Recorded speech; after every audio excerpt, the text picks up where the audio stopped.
আমাকে একজন ভদ্রলোক প্রশ্ন করেছেন যে এত বিপজ্জনক জাহাজে আপনি চাকরি করেন কেন। তো আমি তার কোশ্চেনের উত্তর দেওয়ার চেষ্টা করব। তো আপনি আমার উত্তর পেয়ে অফেন্সিভ বা খারাপ বোধ করবেন না। দেখেন, প্রত্যেকটা জিনিসের একটি ভালো মন্দ দিক আছে। আপনারা সবাই জানেন, সহজভাবে বলি যে একটি খালি পাতা সাদা, তারও দুটো এপিঠ এবং ওপিঠ থাকে। তা সব কিছুরই ভালো মন্দ দিক আছে। আমি ভিডিওতে জানিয়েছিলাম যে আমি এখন যেই জাহাজটিতে দাঁড়িয়ে আছি এটি পৃথিবীর সবচেয়ে ভয়ঙ্কর জাহাজগুলোর ভিতরে একটি। কারণ এটি তরল অবস্থায় লিকুইডিফাই পেট্রোলিয়াম গ্যাস বহন করে, এলপিজি ক্যারিয়ার। সো কারো ভুলের কারণে, ছোট্ট একটি মিস্টেকের কারণে এই জাহাজটি বোমের মতো যে কোনো সময় উড়ে যেতে পারে। এবং একই ভিডিওতে আমি এটাও বলেছিলাম যে এই ধরনের গ্যাস ক্যারিয়ার জাহাজগুলোতে পৃথিবীতে সবচেয়ে হাইয়েস্ট সেফটি স্ট্যান্ডার্ড ফলো করা হয় এবং এখানে অনেক সেফটি ব্যারিয়ার বা বাধা আছে যাতে কোনো এক্সপ্লোশন, ফায়ার, স্পিল কোনো কিছু না হয়। সো যেমন ভয়ঙ্কর এই ধরনের জাহাজ, ঠিক তেমনটাই নিরাপদ। এই ধরনের জাহাজে সেফটির ব্যাপারে কোনো কিছু কম্প্রোমাইজ করা হয় না, কোনো কিছু বাইপাস করা হয় না, দেয়ার ইজ নো শর্টকাট।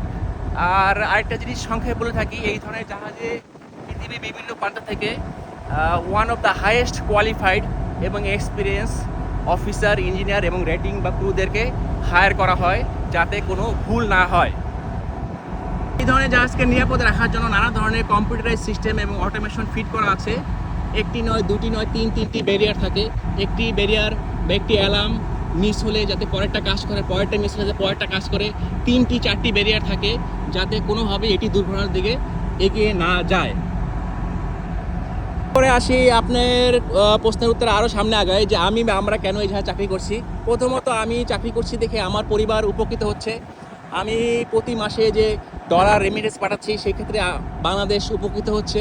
সেটা আপনাদেরকে চিন্তা করতে হবে। দেশের বাইরে যারা কর্মরত আছেন, যারা পরিবার থেকে দূরে আছেন, দেশ থেকে দূরে আছেন, নিজেদের সুন্দর সময়গুলো স্যাক্রিফাইস করছেন, তাদের পাঠানো রেমিটেন্সে বাংলাদেশের একটা হিউজ পরিমাণ চালকা শক্তি নিয়ন্ত্রিত হচ্ছে।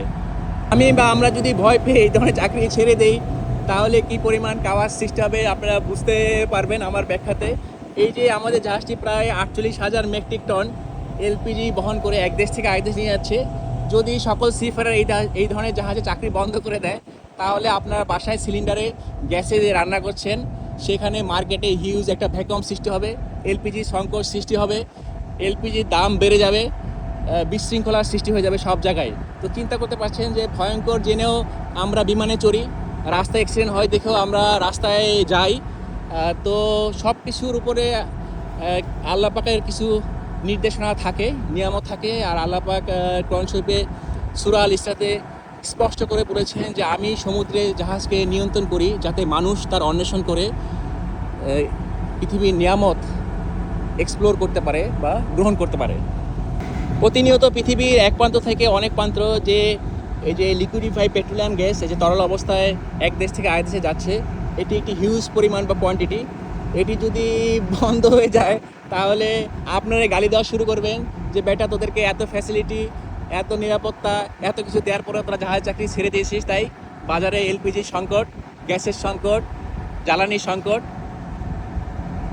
আশা করি আমার এতক্ষণের কথায় বা টপিক্সে উত্তরটা মোটামুটি পেয়ে গেছেন। হয়তো উত্তরটা আপনার পছন্দ নাও হতে পারে, আমি আমার দৃষ্টিকোণ থেকে ব্যাখ্যা করার চেষ্টা করেছি। এতক্ষণ আপনার সাথে ছিলাম আমি শাকিল, শিপ সেলর শাকিল পেজ থেকে। আমার ইনস্টাগ্রাম, ইউটিউব, ফেসবুক, টিকটকে সেম নামে পেজ রয়েছে, চাইলে ফলো করতে পারেন। তাহলে আমি যে কষ্ট করে ভিডিও বানাই তার কিছুটা হলেও সার্থক হবে ইনশাল্লাহ। আপনাদের জন্য দোয়া ও শুভকামনা রইল। আপনারা যদি কোনো কোশ্চেন থাকে স্পেশালি গ্যাস বহনকারী জাহাজ সম্পর্কে, তাহলে আমাকে কোশ্চেন করার জন্য আমন্ত্রণ রইল। যে কোনো সময় যে কোনো কোশ্চেনের উত্তর দেওয়ার জন্য আমি রেডি আছি। আর এই কোশ্চেনগুলোর মাঝ থেকে আমি ইন্টারেস্টিংভাবে ভিডিও টপিক্স পেয়ে যাই, কারণ এক একজনের মানুষের দৃষ্টিভঙ্গি একরকম, তাদের কোয়ারি একরকম।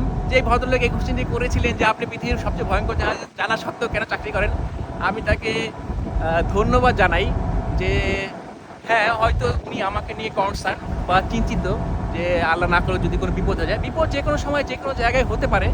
তো আমরা মানুষ হিসেবে বিপদ থেকে বাঁচার জন্য যে নিয়ম কানুন ফলো করার চেষ্টা করি, এই জাহাজগুলোতে বাই বুক বাই রুলস চলার চেষ্টা করি, সেটি হয়তো বিপদের পরিমাণ অনেক কমিয়ে দেয়।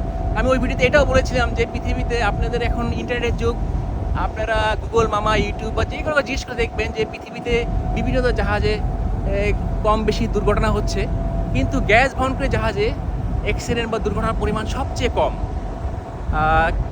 সো কেন কম সেটাও আমি ব্যাখ্যা করেছি।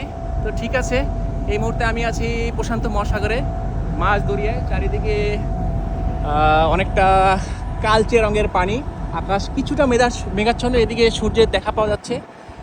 আর বাতাসের গতিবেগ মোটামুটি, সমুদ্র আজকে শান্ত না উত্তালনা, একটি মিডিয়াম ভাইব সৃষ্টি করেছে। আমাদের সাথে কিছু পাখিও আছে। আমরা পানামা কাছ থেকে বিদায় নেওয়ার পর থেকেই আমাদের পিছিয়ে পিছিয়ে নানা রকম পাখি এদিক ওদিকে আমাদেরকে ফলো করছে। মাছ শিকারে ব্যস্ত, সুযোগ পেলে এরা বিশ্রাম নেয় জাহাজে, আর মাঝে মাঝে জাহাজে পায়খানা করে নোংরা করে দেয়। যাই হোক, এটা প্রকৃতির একটি নিয়ম। তো ঠিক আছে, বিদায় নিচ্ছি। আসসালামু আলাইকুম। অন্য কোনো ভিডিওতে আপনাদের সাথে আবার কথা হবে ইনশাআল্লাহ।